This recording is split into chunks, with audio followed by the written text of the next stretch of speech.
अपने डेरों से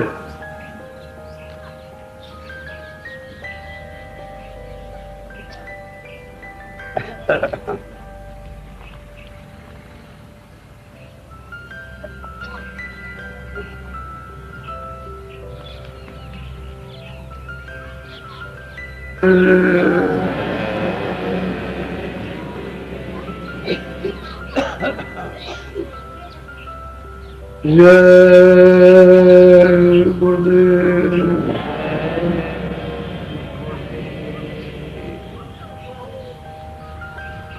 जय गुरुदेव नाम कृष्ण। जय गुरुदेव नाम कृष्ण।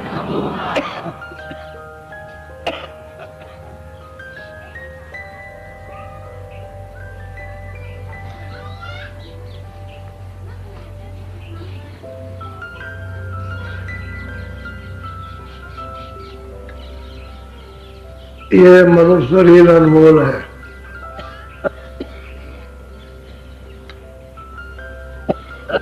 थोड़े दिन के लिए आपको मिला।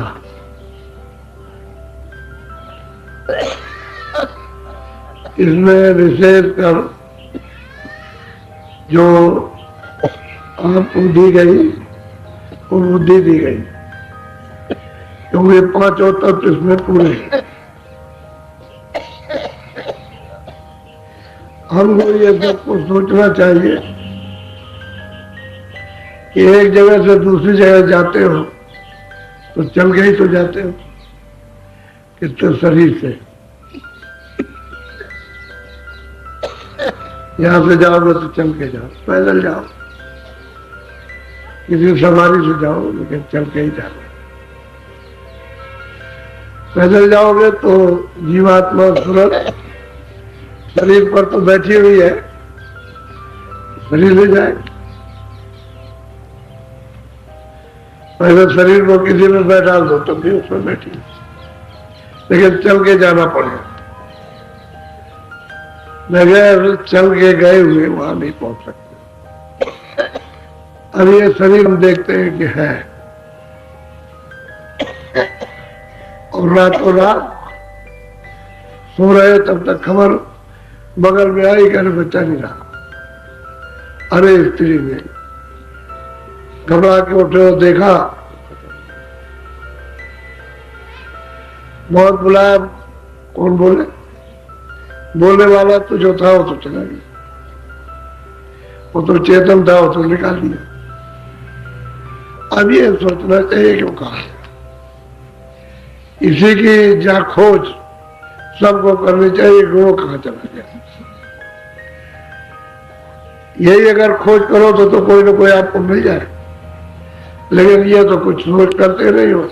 जो किताबों में लिखा है कहावत कि भाई वो तो स्वर्गवास हो गया, तो स्वर्ग भी तो कहीं होगा। उस स्वर्ग में जाना वो भी तो चल के ही जाना है, ऐसे यहाँ से ऐसे तो नहीं पहुंच जाएगा, वो तो चल के ही जाएगा। लेकिन जब वहां गए नहीं तो वहां जाओगे कैसे? आप इस शरीर से दूसरी जगह नहीं गए तो वहां कैसे पहुंच सकते? ऐसे ही जीवात्मा, क्योंकि वहां स्वर्ग में शरीर तो है नहीं, ये आपका पंचभौतिक शरीर नहीं है, पांच तत्व का। वहां जल नहीं है, अग्नि नहीं है, वायु नहीं है, इसमें से कोई भी मसाला स्वर्ग में नहीं है, तो आप कैसे जा सकते? वहां उसके जाने के लिए कोई रास्ता है। तो जब आपके खोज करोगे वो कहाँ गया, हम कौन है, वो कौन है, वो कहाँ गया और हम यहाँ कहाँ से आए, ये सोचना चाहिए।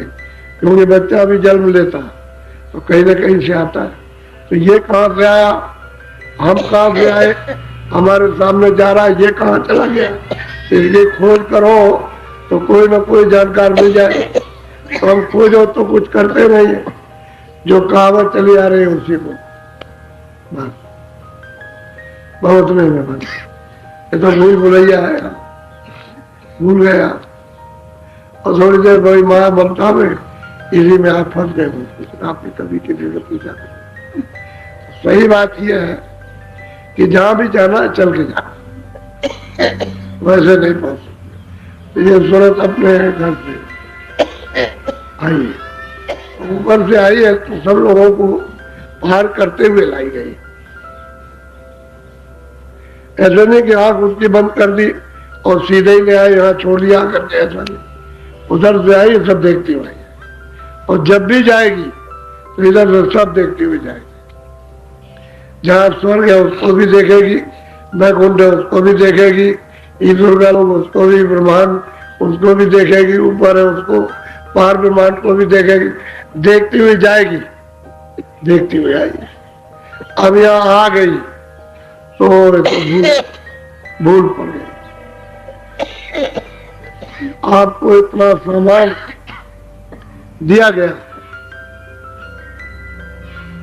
हर तरह का सामान शरीर के लिए, कि आपका ध्यान रखते, इसको उठाकर ये रखा, इसको उठाकर ये, इसको उठाकर ये, इसी में आपका ध्यान बढ़ गया, सुख सुविधा में बढ़ गया। जब ध्यान उधर से बढ़ गया तो आपका उधर से टूट गया, ज्ञान टूट गया, जो बोध था वो अभी इसमें फंस गया, इसको इधर, ये मेरा है, तेरा है, इसी में लग गया। तो रास्ता गए आप, जब रास्ता भूल गए तो कोई चाहिए, क्योंकि ये तो अपना भी घर नहीं है, यह आपका भी नहीं, यह किसी का घर नहीं है। कोई भी आया उसके यहाँ घर है, नहीं तो परदेश है, और जहाँ घर है वहां पहुंच नहीं पा रहे। और बहुत मेहनत करो, बहुत परिश्रम करो, बहुत तप करो, बहुत दान पुण्य करो, बहुत अपने शरीर को गला दो, सब काम करो तो आपको स्वर्ग मिल जाए, लेकिन फिर भी तो आप आ गए वापस लौट, फिर वही धरने तक वही सामान फिर मिल गया, कम और ज्यादा, तो उसी में रखने में फिर मिल गया, वहां भी नहीं फिर जा सकते। इस तरह से सुनते जितनी भी आई है सब सामान पा करके इस मनुष्य शरीर में भूल गए और शरीर का सामान पाया। इसमें कोई सूरत का सामान या सूरत का धन उसमें नहीं है, ये जो कुछ भी है शरीर संबंधी, जिस तत्व का शरीर है उसी तत्व का सामान है, तो उसी के धरने में लग गया, आप छोड़ भी गए, जबरदस्ती पकड़े।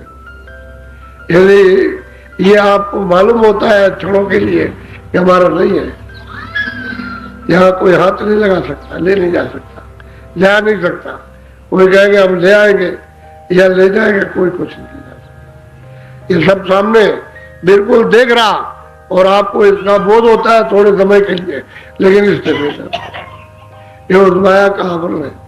जैसे किसी तालाब में बहुत काई फैली हो और पानी न दिखाई देता हो, तो आप क्या करोगे?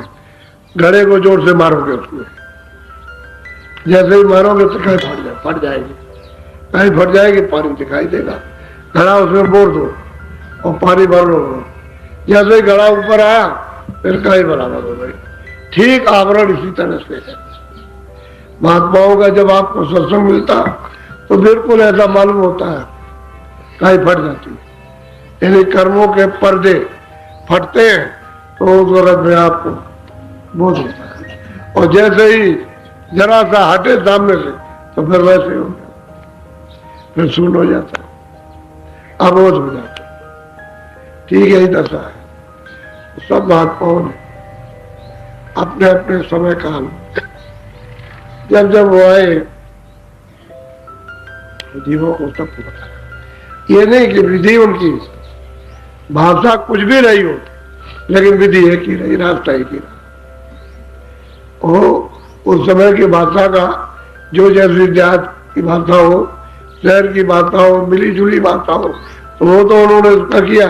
जैसे संस्कृत थी, पहले हिंदी नहीं थी, उसी संस्कृत में से हिंदी निकली, और संस्कृत में से अंग्रेजी निकली, संस्कृत में से फारसी निकली, हर एक भाषा संस्कृत में से निकली। तो बात यह है कि आपने उसको छोड़ दिया, उसको पकड़ लिया, उसको छोड़ दिया, अब वही भूल गए जो अपनी भाषा, क्योंकि वो तो भाषा सर्वदेश में एक ही भाषा थी और उसका एक ही उच्चारण एक ही था। अंग्रेजी में भी वही उच्चारण होता है, और फारसी में भी, और अरबी में भी वही उच्चारण होता है, और संस्कृत में बस वो जो देव आपने सरल कर दिए उसका उच्चारण फुट कर हो गया। इसलिए आप तो महात्मा कभी किसी समय पर भी आए, उस समय की जो बातें होगी, जो प्रचलन में आएगी, वो लोगों को बताएंगे, और बाद में उसमें कुछ तरमीम, कुछ अदलाव बदलाव हो गया तो जो आएंगे वो फिर बताएंगे आकर। उसमें हो सकता है, लेकिन रास्ता तो एक ही है, वो दूसरा रास्ता। कोई कहेगा भाई महात्मा आए थे 500 वर्ष पहले, तो ये बता गए थे, रास्ता एक ही आने का, एक ही जाने का, मोटी बात। और रात को एक टेलीफोन आया कि हमारी ये समझ में नहीं आया घाट किसको कहते हैं। दोनों आंखों के बीचों बीच में सूरत बैठी है, उसके चारों तरफ मन बुद्धि चित्त बैठे हुए, उसी को घाट कहते हैं, उसी को दरवाजा कहते हैं, उसी को हरि का द्वार कहते हैं, उसी को मतलब है तिल कहते हैं, उसी को तीसरा तिल कहते हैं, उसी को एक ही चीज को आपने अपने समय का वर्णन कर दिया।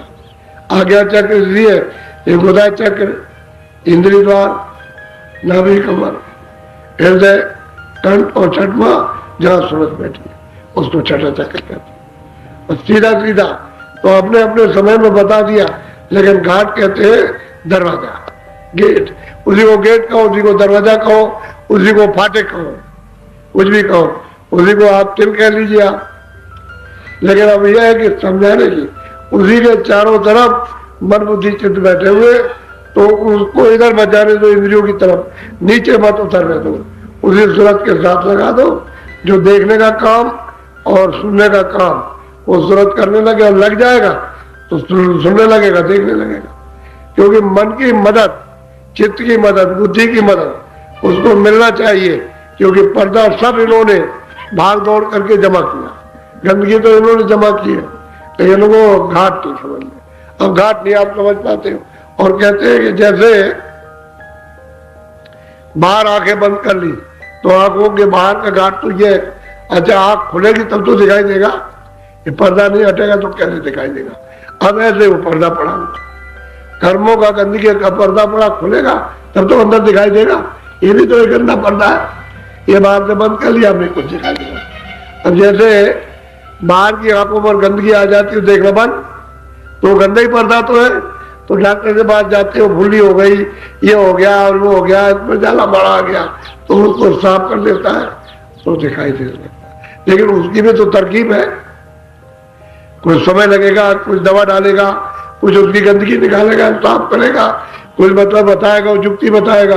तो यही मतलब इसी तरह से महात्मा बताते कि जैसे बाहर ऐसे अंदर की आंख, वो आंख चेतन आंख है, और ये आंख जड़, इसमें जड़ का मतलब बोध होता, लेकिन प्रकाश सूरत का, क्योंकि प्रकाश में अगर नहीं देगी मतलब यह है कि तारों में, तो फिर सामने देख नहीं सकते हो। प्रकाश जब सिमट जाएगा उसका तो फिर नहीं आपको दिखाई देगा, वो प्रकाश देगी तो आपको दिखाई देगा। ऐसे ही अंदर में उसके ऊपर में जो आवरण आ हुआ तार ऊपर के, उसके मतलब ये है कि गंदे हो गए, इसलिए उसको ऊपर से दिखाई नहीं देता। तो जैसे बाहर देखते हो आंख खोल के, ऐसे ही आंख खोलो और अंदर देखने लगो तो अंदर दिखाई देने लगे। अंधे आदमी को खड़ा करो, अभी यहाँ 2-4 दिन में एक अंधा आया, मैं भाई तुमको बाहर तो दिखाई देता है, कह रहे बाहर तो नहीं दिखाई देता, तो फिर तू अंदर भजन करता, कुछ दिखाई सुनाई देता, अंदर से दिखता, अंदर से देता है। जैसे बाहर की चीजें देखते हैं ऐसे अंदर में देखते। वो कैसी है, तो वो तुम्हारी आनंददायक है, बहुत आनंद ऐसे अंदर। तो कह रहे घाट पर इधर की आंख इनको बंद करो, उलट दो, अंदर की आंख उलटने का मतलब ऊपर देखने लगा, ऊपर की तरफ में। ये नीचे देख रही दोनों आंखें और अंदर की एक आंख ऊपर देखेगी। तो बात तो समझाने की अपनी युक्ति एक ही है, उसमें कोई फर्क नहीं है। वही उन्होंने कहा था व्यास जी ने कि बड़ी आदर्श यानी पुरुषों की, बड़े लोगों की मूर्तियां बना दो, जिनको उन्होंने समझा आदर्श पुरुष है, ये धार्मिक है, ये है, उनकी मूर्ति बना दी। और पहले मोटी आंख वाली बनाई, बड़ी, ऐसे पतली आंख नहीं, बड़ी आंख थी, तो बना दिया और कहा एकांत में इनकी स्थापना करो, वहां इनको रख दो और वहां जाओ जंगल में, इधर उधर कोई आदमी ना हो। ऐसे बैठ करके अपनी आंखों से उनकी आंखों पर दृष्टि जमा, एक तक होकर के ऐसे दृष्टि जमेगी। जब दृष्टि हिलेगी, हिलना डुलना बंद करेगी, फट से आंख बंद कर लेना, अंदर की आंख खुल जाएगी। ये अंदर जाने का उपाय युक्ति बताई थी उन्होंने। तो कुछ दिन तो लोगों ने किया, लोगों को लाभ हुआ, और उसके बाद में वह थोड़े दिन के बाद लोग भूल गए उसको, क्योंकि वो चले गए, बस भूल गए। फिर ले आए उनको गांव के करीब में, फिर और गांव के, फिर मोहल्ले में ले आए, फिर घर में ले आए, अब यहाँ करने लगे। वैसे एकांत के लिए कहा था कि एकांत में ये साधन होगा तब दृष्टि उल्टेगी, तब तुम्हारी दृष्टि एकाग्र होगी। और जब एकाग्र हो जाए तो इन आंखों को बाहर की बंद करो और अंदर की आंख को देखो तो आंख खुल जाएगी। तो युक्ति उन्होंने बताई थी, उपाय तो ये बताया था अंतर्दृष्टि खोलने का, और आपने बस शुरू कर दिया मनोरंजन। तुम्हारा तो दृष्टि को ठहरने का काम नहीं हुआ, तो क्या करोगे? महात्माओं ने बताया तो सब कुछ है, लेकिन आप उसका उपयोग नहीं कर रहे। अब जरा सा आप समझ, हम कहाँ थे और कहाँ से आए, और अब कितनी दूर पड़ गए। कहाँ के थे, कहाँ से आए और कहाँ आ गए। अब अपना घर यहाँ से कितनी दूर है वो समझने की बात। और जरा सब सुनो आप थोड़ा ध्यान देकर। तो गोस्वामी जी महाराज ने ये सब कुछ अपने गांव में और राजापुर में जहाँ जन्मे थे वहां ये सब कुछ जान लिया, और वो मतलब है काशी चले गए। काशी, काशी कहते हैं वाराणसी, बनारस, काशी चले गए। वहां उन्होंने अपना उठे ये जीवात्माओं को जगाने का शुरू किया। तो उन्होंने वही, यहाँ तो उन्होंने संकेत दिया कि हमने जो वस्तु प्राप्त की है वो वहीं पर प्राप्त कर ली थी, लिखा हुआ। कहा उन्होंने प्राप्त हुआ किया था और लिखा है काशी में जाकर के। तो जरा सुनिए बड़े ध्यान से, बोलो। पूछा गया, बोलो। तुलसी कहत बुझाई, कर्मा धर्मा सब सुनो। अब इन्होंने रब पूछा कि भाई हम कहाँ के रहने वाले, हमारा मालिक कौन है। जब सत्संग सुनते सुनते सुनते सुनते जब इतनी प्रखर, इतनी मतलब विवेक बुद्धि आई, तो पूछते हैं कर्मा धर्मा चेन, कह रहे हम कहाँ के रहने वाले, कैसे आए। आपकी दया कृपा हो जाए तो थोड़ा सा सुना दीजिए। तो वो बता रहे समझा के, यानी बुझा करके बता रहे। बुझाने का मतलब है दिखाना, वो दिखा के बता रहे, ऐसे नहीं कि ऐसे बता रहे। बोलो। आगे कहो लखाई, मुक्ति विधि दर्शाई। कहते हैं कि भाई मैं तुमको ये बताऊंगा कि आगे जो रास्ता चल रहे हो तो आगे क्या है, कि मुक्ति कहाँ होती है। लोग तो मुक्ति मुक्ति करते हैं, मुक्ति का कोई स्थान स्वर्ग वैकुंठ में तो है नहीं, ईश्वर के लोक में तो वहां है नहीं, और ब्रह्म के भी लोक में नहीं, ना ब्रह्म स्थान पर। कहते हैं कि भाई मुक्ति भी दर्शाऊंगा और लखाऊंगा। लगाने का मतलब दिखाऊंगा, देखिए मुक्ति है। कर्मा धर्मा तू चिंता क्यों करता, मुक्ति तुझे दर्द दिखाऊंगा, लखाऊंगा, बताऊंगा तुझको मुक्ति कैसे प्राप्त की जाती है, कैसे देखी जाती है, और कहाँ मुक्ति जीवों को मिलती है। सोचते जिस मुक्ति स्थान पर पहुंचती हो कहाँ है। ये गोस्वामी महाराज उन ज्ञानियों को बहुत विधि विधान के साथ समझा रहे। बोलो। काहे तुलसी सोने अगम संदेशा, आदि अंत दर्शाओ देशा। अब गोस्वामी जी महाराज कहते हुए रहते तो हम जमीन पर है, या हमें यहाँ मतलब अंत हो गया, और वहां आद है, और वहां आद है, यहाँ अंत हो गया। कहते अब तो रहते तो हम यहाँ पर है, तो मैं यहाँ से वहां तक सब तुझे बताता हूँ, दर्शाता हूँ तुझको। और फिर यह है कि तुझको जब ये दर्शाऊंगा, बताऊंगा, तुझे लिखाऊंगा भी, दिखाऊंगा। क्योंकि वो दिखाने की बात है कि दिखाऊंगा तुझको, अब तू सुन उसको अच्छी तरह से, चेत करके सुन, जाग करके, सो के मत सुनना। बोलो। जब नहीं प्रथम रहे एक पुरुष नामा, चौथे पद के पार। अब वो गोस्वामी महाराज इशारा करते हैं जिन्हों से कि देखो भाई, कर्म धर्म पहले एक था, वो पुरुष का नाम था, उसका नाम ही अनाम है, अब भी उसका नाम एक ही था। और कहते हैं था का चौथे पद के पार,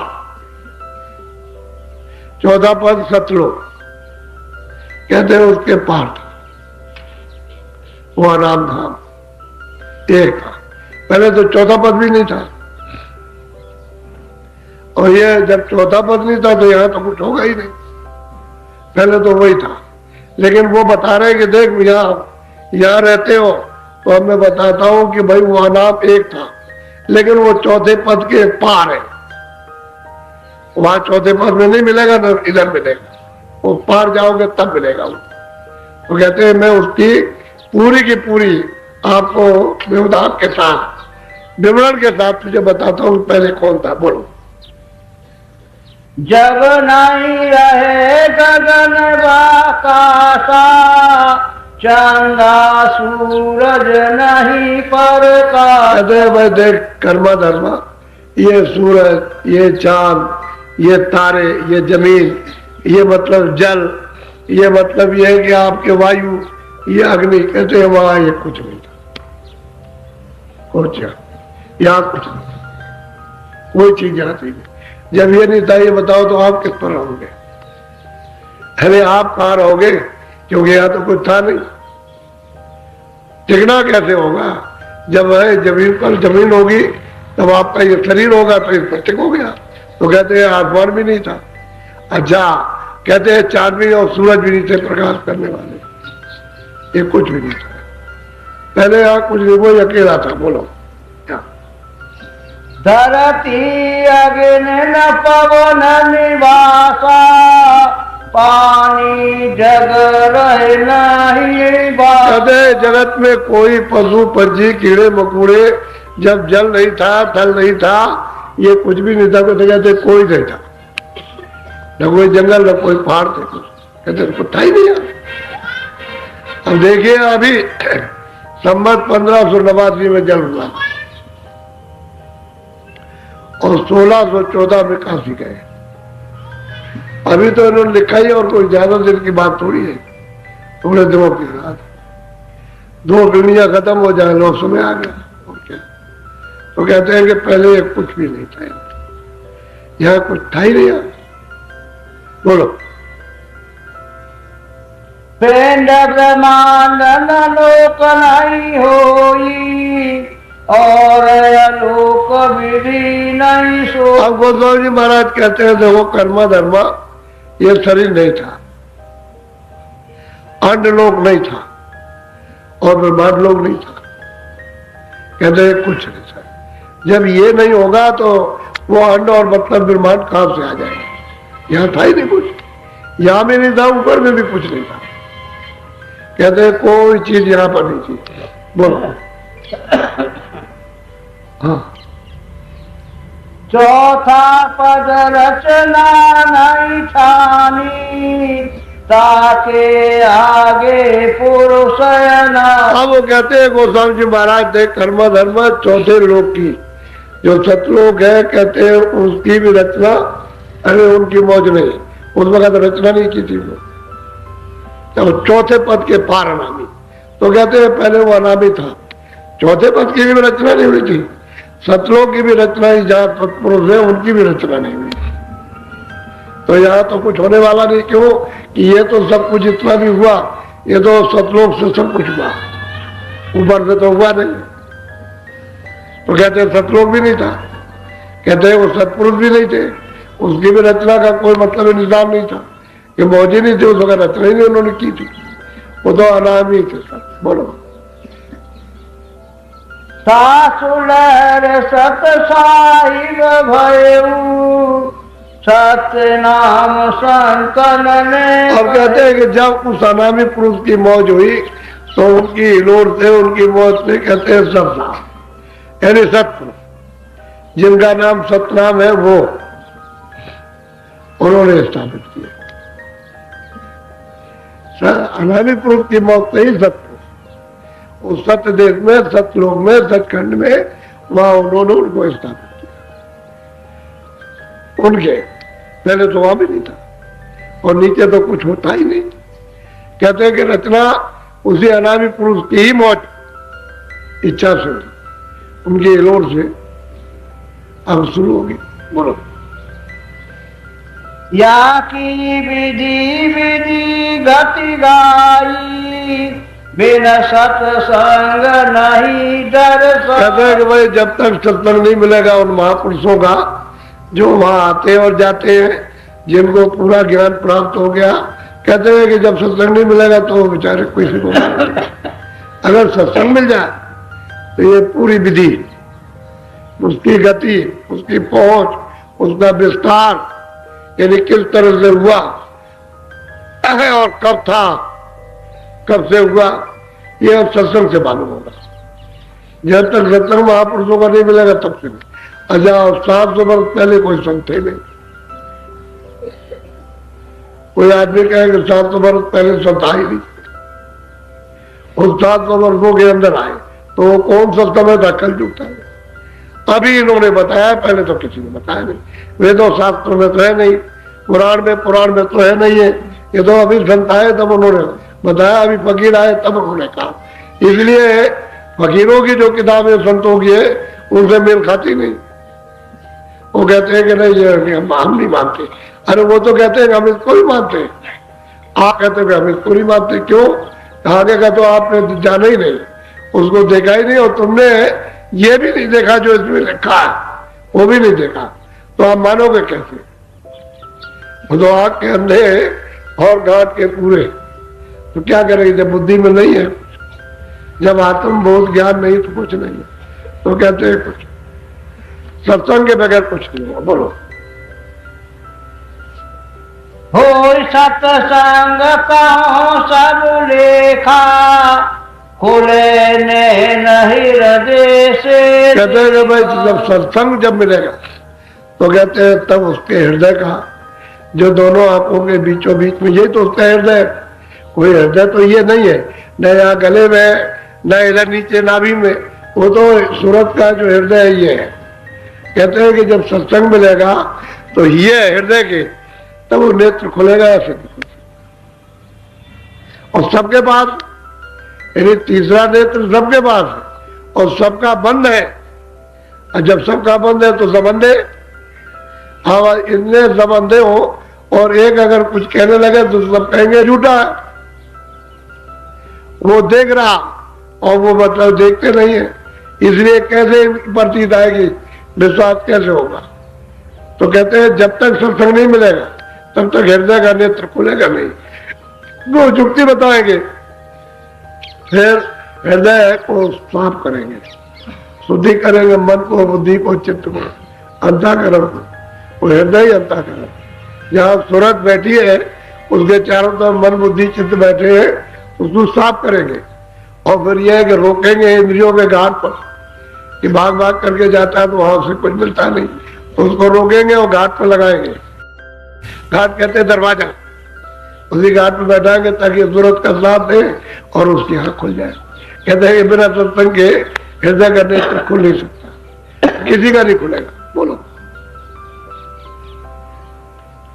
तीनों लोक पार है चौथा, ताके परे अनाथ। अब वो प्रमाण दे रहे हैं कि भाई 3 लोग हैं, एक तो ये मृतलोक, एक अंडलोक और एक पिंड ब्रह्मांड लोक, और उसके बाद पार ब्रह्मांड। तब जाकर के उसके परे कहते हैं सतलोक है, वो सतधाम है, जहाँ सत्य साफ रहते वहां। अब बहुत दूर है, यहाँ तो है नहीं है, और रास्ता उसका एक ही जाने का, दूसरा कोई रास्ता नहीं। अंदर तुम्हारे सबके रास्ता और उसकी डोरी पड़ी हुई है, लेकिन अब यह है कि जब तक सत्संग नहीं मिलेगा तब तक वो डोरी नहीं मिल सकती। वो शब्द की डोरी, नाम की डोरी, आवाज की डोरी, वो जब तक नहीं मिलेगी जब तक, क्योंकि सूरत शब्द रूप है, इसमें भी शब्द है, लेकिन वो शब्द से अलग हो गई, इसलिए बारी बारी आवरण में फिरती है। अगर वो शब्द उसको मिल जाए और अपनी चेतनता को पकड़ ले तो इससे निकल जाएगी, और वो शब्द नहीं मिलता उसको, वो डोरी नहीं मिलती है, तो कहते हैं बिना सत्संग के वो जगह की नहीं। तो कहते हैं कि भाई तीन लोग के पार चौथा है। अब तीन लोग ईश्वर का लोग, ये यहाँ मृत लोग, उसके बाद जो मतलब है कि ब्रह्मांड है, और उसके परे पार ब्रह्मांड, तब जाकर के सत्य देश है। तो कहते हो तो सब देश तो इसके पार है, ये सब तो वही सत्य देश ही से सब हुआ, अनामी धाम से भी नहीं कुछ हुआ, सब सत्पुरुष की मौज मर्जी से हुआ। अनामी पुरुष की तो जो मर्जी होनी थी वो तो हो गई, अब ये सत्पुरुष की मर्जी। कहते हैं चौथा धाम ये तीनों के पार है। बोलो। सासु लहर उपजा सतनामा, चौथे पद की रचना। बस कहते हैं कि उनकी जो हिलोर हुई वो अनामी पुरुष की, उससे सतनाम सस्ता। कहते हैं कि फिर वो रचना, वो रचना फिर हुई। अब उनकी जब रचना होगी तो फिर नीचे का विस्तार होगा, इनकी इच्छा से फिर नीचे सब विस्तार होगा। सुनते सतलोक से ही आएगी, शब्द ही जाएगी, और ये जितने भी हैं ये सब के सब वही से आएंगे। वो जो आप में प्रकाश है वही उनमें है, ये नहीं कि उनका प्रकाश कुछ कम था और आपका मतलब ज्यादा है, आपका कम था, उनका सब एक ही प्रकाश में रहती थी, एक ही शक्ति में, एक ही ज्ञान में, एक ही बोध में। अब यह है कि उनको पहले भेज दिया और फिर उन्होंने इनको जब भेजा, इनको ईश्वर को, ब्रह्म को, पार ब्रह्म को, तो उसके बाद में मतलब यह है कि फिर उन्होंने तपस्या की और हमको फिर बाद में जब खुश हो गए तो हमको दिया, वही अंतर है, तो हमको नीचे उतार दिया। अब नीचे जब आए थे तो पूरा बोध था, फिर उसमें कोई कमी नहीं थी किसी तरह की, लेकिन जब यहाँ फंसोगे, जब आपको अधिकार देंगे तब गड़बड़ी हो जाएगी, तब आपका सब छिन जाएगा, लुट जाओगे आप मैदान में। जैसे कोई आदमी बहुत धनधाम रहता, मैदान में लुट गया, उसके पास कुछ नहीं रह गया, ऐसे फिर लुट जाओगे, ज्ञान लुट जाएगा, शक्ति लुट जाएगी, आनंद लुट जाएगा, और सूरज का जो प्रकाश था वो लुट गया, और बस आप आवरण में आ गए। ठीक यही बात होगी, वो ऊंचे पद पे बैठे अभी आ गए, बस ये बात है। और नहीं तो जिस तरह से ये आए वैसे सुनते भी गए, उसी बोध में, उसी शक्ति में, उनमें कोई कमी नहीं किसी में। जब ये पहुंच जाएंगे तो वही होता है। बोलो। सासु लहर उपजा सतनामा, चौथे पद की रचना। बस कहते हैं चौथे पद, फिर उन्होंने रचना का विस्तार किया। बोलो। सासे भये 16 निर्वाणा, जिनमें एक की करो बखान। कहते हैं कि 16 निर्माण हुए, नहीं 16 उनके पुत्र हुए सतनाम सतपुरुष के, उन्होंने भेजा उसको। और सबसे जो छोटे हैं, क्योंकि छोटे क्यों हैं, पहले तो सब बराबर थे वो, लेकिन वो नीचे यहाँ आकर के सबसे नीचे स्थान पर सैदल कमल में उनको यहाँ ला करके उसी धार पर बैठा दिया। शब्दी की धार है, उस सब धारा है, उसी धार पर यहाँ नीचे बैठा दिया। सबसे नीचे स्थान वही है, यहाँ लाकर, इसलिए सबसे छोटे और बाकी इनसे बड़े बड़े। उनकी रचना भी बड़ी है, उनका प्रकाश भी, सब कुछ, उनकी शक्ति भी ज्यादा बहुत, लेकिन ये सबसे छोटे। तो कहते हैं कि और तो छोड़ दीजिए, छोटे के बखान करता हूँ, वर्णन करता हूँ कि जो सैदल कमल में जिनको निरंजन कहते हैं, जिनको मुसलमान खुदा कहते हैं, और मतलब एक ईसाई उनको गाट कहते हैं, वो यही सैदल कमल में, इन्हीं को हिंदू निरंजन भगवान कहते हैं। बोलो। 16 निर्गुण निर्वाणी, निराकार जाई को जा। कहते भाई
हो पावे।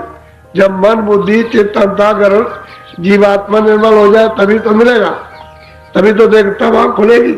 और गंदगी जमा रहेगी तो फिर क्या हो, तो निराकार है, आकार है उसका, लेकिन तुम्हारी बुद्धि के लिए वो निराकार। कहते भाई निराकार आकार किसको कहते?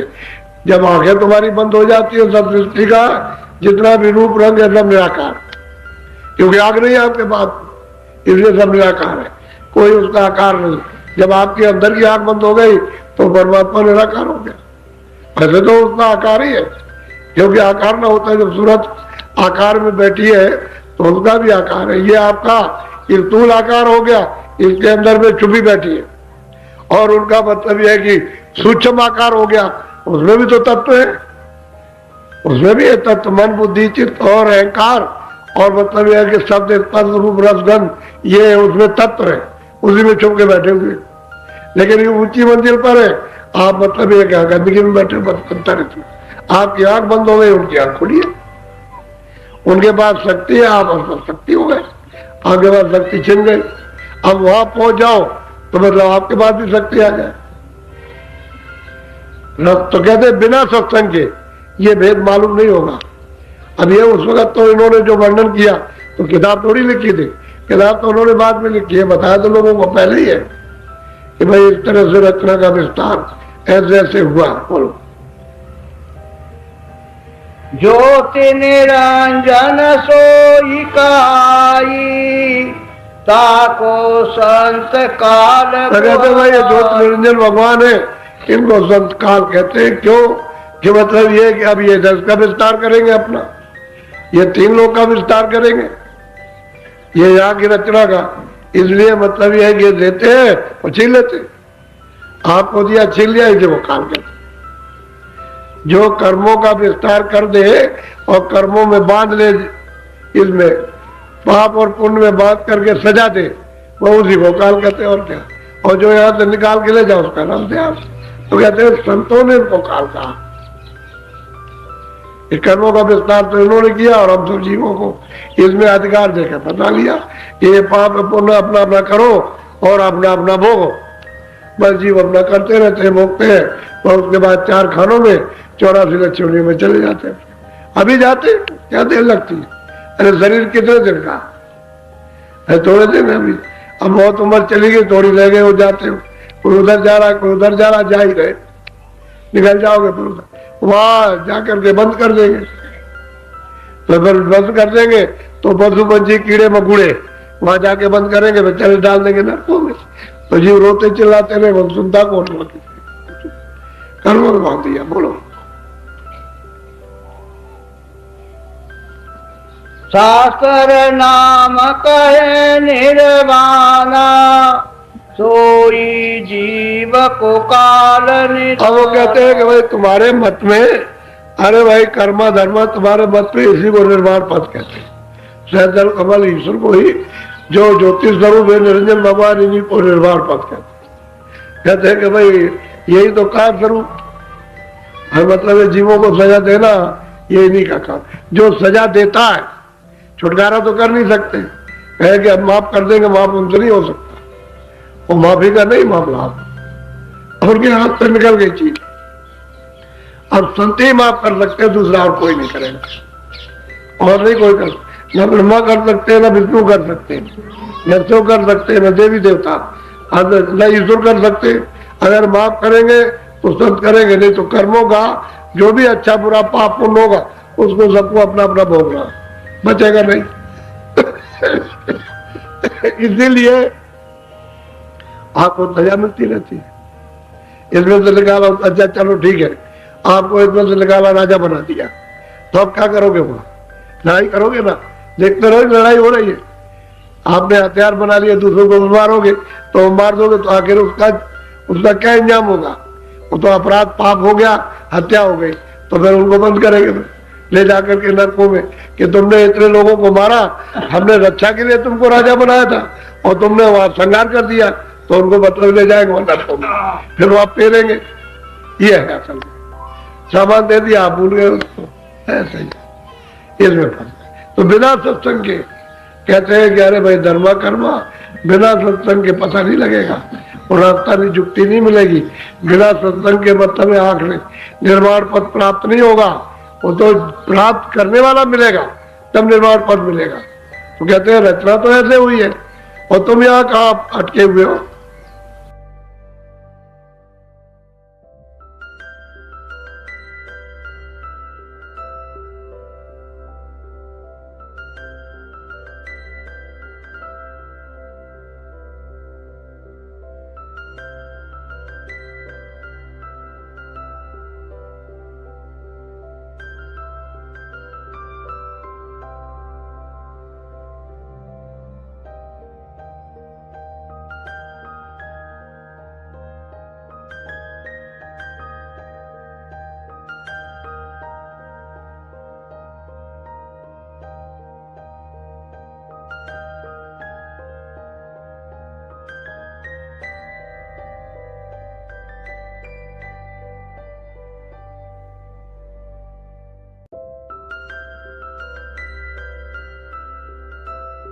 चलो मैं तुम बोले चलो कोई काम मत करो, इधर प्रेम करो, इधर काम उतना ही करो जितना शरीर का भरण पोषण हो जाए, बस उससे ज्यादा नहीं। और इधर की चिंता मत करो, इधर करो, अपनी फिक्र करो। तब तो निकाल ले जाए तो आप प्रेम उनसे करते ही नहीं, बराबर चिल्लाते हो आकर के ये लड़का है, ये लड़की है, ये और ये दे दीजिए। अभी रास्ते में यही चिल्लाने लगी, एक देवी के लगे कुएं में पानी नहीं है, पानी निकाल दीजिए, बताओ कुएं में पानी निकाल दीजिए। हम ये ऐसी चीजें मांगते हैं। अब ये सोचने की चीज है, कोई पानी मांग रहा, कोई कुछ मांग रहा, कोई कुछ मांग रहा, कोई ये ठीक कर दिए, कोई ठीक कर दिए। ये नहीं कहते कि भाई जीवात्मा का अवतार कीजिए, उसको जगा दिए, घर पहुंचाइए ताकि ये सब छुटकारा हो जाए। तो उनको मालूम नहीं बिना सत्संग के, जब सत्संग नहीं मिलेगा तो क्या करेंगे बेचारे, उनको पता तो कुछ है नहीं। अच्छा, जो किताबों में पुरानी लिखा है वो समझ में नहीं आता, वो उस समय की बात है, आपकी तो भाषा है नहीं। अब भाषा दूसरी हो गई, अब भाषा से समझ में नहीं आ रहा। अब इस समय भाषा की ऐसा मिलना चाहिए मौजूदा, जो हमको हमारी भाषा में समझा के निकाले, वो समझना चाहिए। पुरानी भाषा लकीर के फकीर हो, क्या करेगा?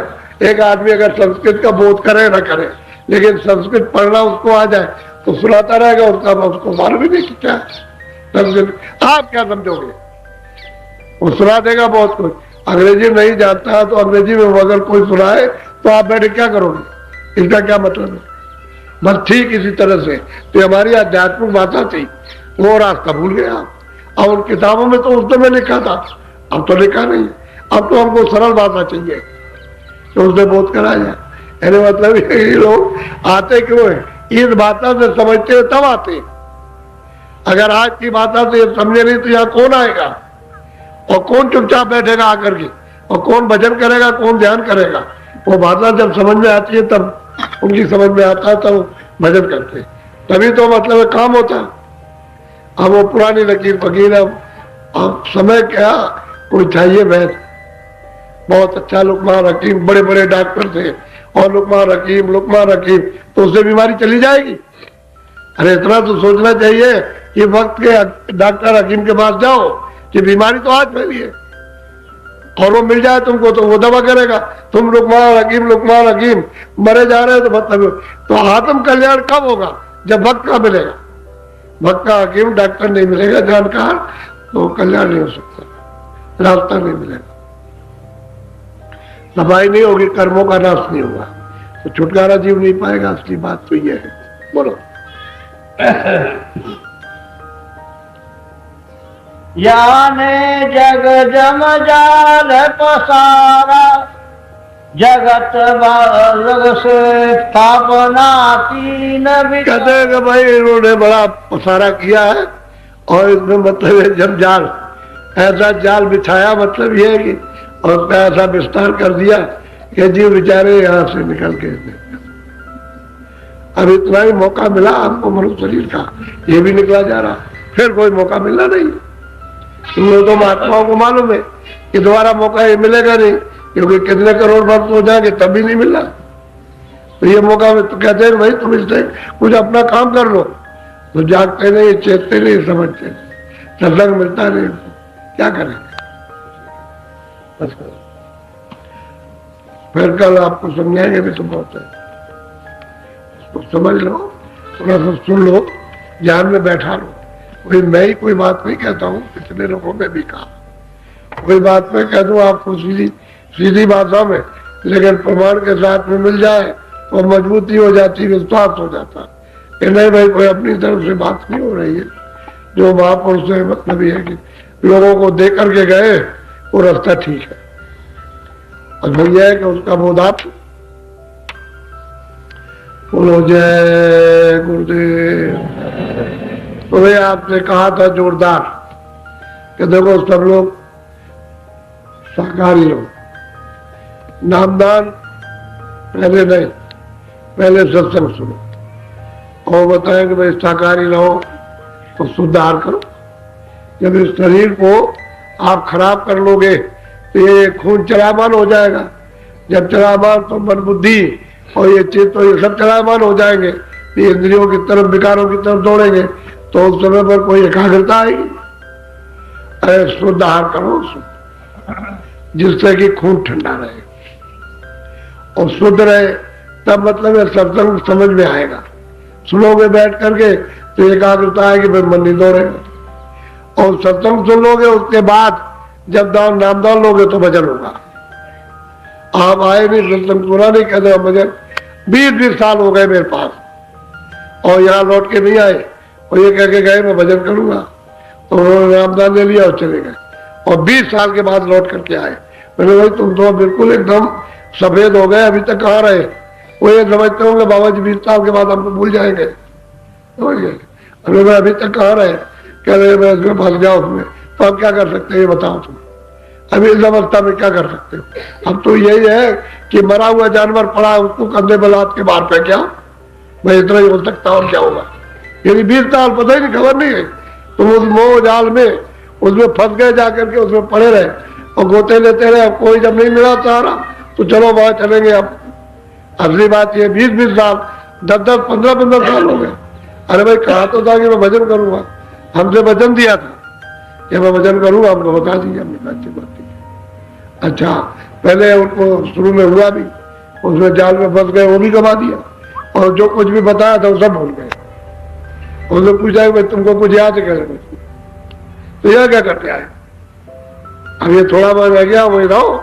कह रहे वहां और मारा पीटी हो रही बुरी, वहां एक वो रोटी नहीं देता, तो क्या यहाँ हातिम खाना बना रखा कि दुनिया के लोग आ जाए सब यही पड़े रहे यहाँ करके? अरे भाई वहां करो, जिनको पाला पोसा है तुम्हारी सेवा करे, तो उनको जब ये बोध हो कि भाई उन्होंने हमारी सेवा की है तो मुझे भी करना चाहिए, तो वो तो क्या मिलता नहीं उनको कि भाई तुम्हारे पिता है, तुम्हारे लड़के हैं, और तुम्हारा वक्त आ गया सेवा करने का, जब तक तुम्हारा वक्त नहीं था ये सेवा करते थे। तो ये तो सत्संग से मिलेगा, बगैर सत्संग के कुछ समझ में नहीं आता। यहाँ मारा पीटी हो रही है, आदमी को मार दे, बच्चे को मार दे, और मार दे मतलब स्त्री को मार दे, जिसको चाहे उसको मार दे, वो झगड़ा हो रहा घर घर में, आग लग गई, बिल्कुल फैल गया। अब ऐसे समय में सत्संग किधर मिलेगा? भाई हम सोचा करते हैं कि भाई इतनी निर्मल चीज है और इतनी गंदगी में रह करके कैसे प्राप्त करूं? फिर भी मालिक आपके ऊपर दया करना, गंदगी में होते हुए तो साकारी रहो। अरे अभी तक जो कुछ भी किया हो तो किया, लेकिन अब तो कम से कम अपना रास्ता कम से कम बना लो। अब तो उसकी तैयारी करो कि मैं चलो किसी तरह से आप बचे रहे, अब आगे के लिए हम अपना जीवन कम से कम बना ले, कुछ यहाँ कल्याण के लिए कुछ कर ले तैयारी। बोलो जय गुरुदेव। सुबह 6 बजे होता था, कल आपको 6:30 बजे मिलेगा। 6:30, 6 बजे नहीं 6:30 कल सत्संग होगा और 1 घंटे होगा, सब लोग हाजिर हो जाएंगे। जितने भी लोग वहां सेवा करते हैं मंदिर पर, इधर उधर सब यहाँ रहेंगे, सब सत्संग का सुने होगा। अच्छा अब आप बैठ जाओ, थोड़ा भजन बैठो। देखो ऊपर ध्यान देकर, इधर उधर कहीं भी किसी जगह भागा दौड़ी मत करो, यानी मन को इधर उधर चित्त को मत भगाओ, यही रोक के रखो। ताकि सूरत का साथ हो जाए और वो अपना काम करने लगे, तभी तो मन को मदद मिलेगी। फिर बैठ जाओ वजन पर।